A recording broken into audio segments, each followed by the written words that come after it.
የ9 ወራት እቅድ አፈጻጸሙን ከክፍለ ከተማና ወረዳ አመራሮች ጋር በመሆን የገመገመው የአዲስ አበባ ንግድ ቢሮ ባለፉት 9 ወራት በዋናነት በምርት አቅርቦት በንግድ ቁጥጥርና በአገልግሎት አሰጣጡ ላይ ውጤታማ ስራ ማከናወኑን ገልጿል። የአዲስ አበባ ንግድ ቢሮ ኃላፊ ወይዘሮ ሀቢባ ሲራጅ የምርት አቅርቦት እጥረት እንዳይፈጠርና ለሸማቹ ማህበረሰብ ምርቶችን በተመጣጣኝ ዋጋ ለማቅረብ ውጤታማ ተግባራት መከናወኑን የገለጹ ሲሆን በተለይ በእሁድ ገበያዎች ላይ ምርት ያለመቆራረጥ እንዲቀርብ መደረጉን ተናግረዋል። ባለፉት በገበያ ማዕከላትም በቅዳሜና እሁድ ገበያም በነጻ ገበያ ላይ ሰፋ ያለ ምርት ሲቀርብ ቆይቷል። በሰብል በአትክልትና ፍራፍሬ በቁም እንስሳት በበግና ፍየል እንደዚሁ ሰፋፊ ምርት አቅርቦት ሲቀርብ ቆይቷል። በመንግስት ድጎማ የሚቀርቡ ምርቶችንም ስናይ ነዳጅም ዘይትም ሱካርም የተሰጠንን ኮታ ወስደን በማሰራጨት 100% የትስስር የተፈጠረበት ጊዜ ነበር ማለት ይቻላል።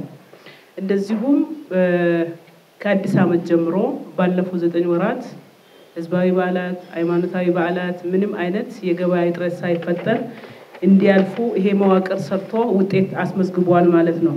ቢሮ ባለፉት 9 ወራት ብቻ ከ300,000 በላይ በሚሆኑ የከተማዋ የንግድ ተቋማት ላይ ጠንካራ ቁጥጥር ማድረጉንም ኃላፊዋ ገልጸዋል። 375,000 በላይ ንግድ ተቋም ጋር ተደርሶ የቁጥጥር ስራ ተሰርቷል። ከቁጥጥር ስራ ከተሰራ በኋላ ወደ 28,000 በላይ ነጋዴዎች ላይ ከህግ ውጪ ሲነግዱ የነበሩት እርምጃ የተወሰደ ቢሆን ከነዚህ ውስጥ 99%ን ወደ ንግድ ስርዓቱ መመለስ የተቻለበት ጊዜም ነበር ማለት ይቻላል። በኮንትሮባንድ ረገድም ከባለፉት ተመሳሳይ አመት ጋር ሲታይ በጣም መቀነስ ነው የሚያሳየው። ከተማችን ትልቅ ከተማ ናት። በንግድ ኮንትሮባንድ ቤንዚን፣ ናፍጣ፣ ቡና ሌሎችም ላይ የክዘና ነገሮች የሚታዩበት የነበረው ከ2016 ተመሳሳይ ወቅት ጋር ሲነጻጸር በጣም የመቀነስ ታይቶበታል ማለት ነው።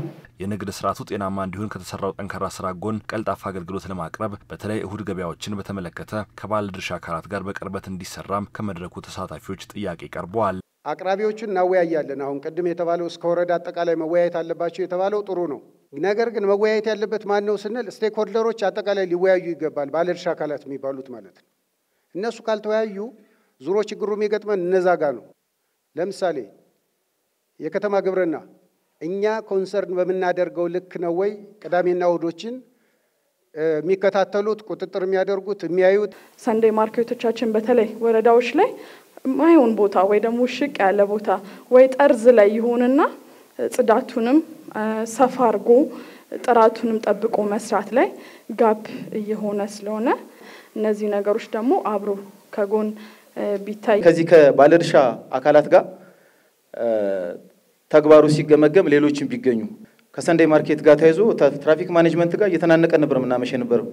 አሁን ላይ ግን ክፍለ ከተማው ከናንተ የሚመጣ አካል አይቶ እውነታውን ሰጥቶን እኛም ገምገመን የጋራ ተግባቦት አድርገን ወደ ተግባር ገብተናል። የተሻሉ ነገሮች አሉ።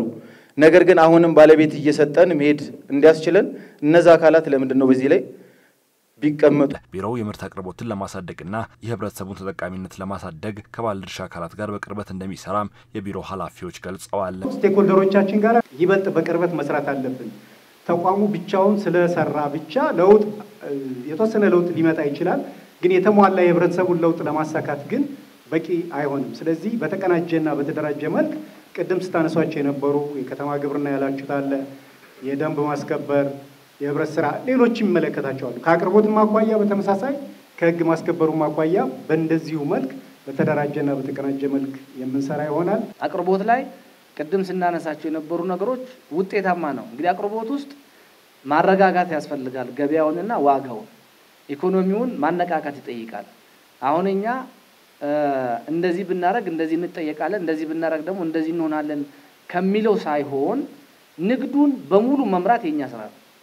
ግብይቱን በሙሉ መምራት የዚህ ከቢሮ እስከ ወረዳ ድረስ ያለው መዋቅር ስራ ነው። አሁን ላይ በአዲስ አበባ 218 የእሁድ ገበያ መዳረሻዎች ያሉ ሲሆን ለነዚህ ገበያዎች ስታንዳርዶችን ተግባራዊ በማድረግ በተሻለ ጥራትና ዋጋ ምርቶችን ለማቅረብ እየተሰራ መሆኑን ተገልጿል።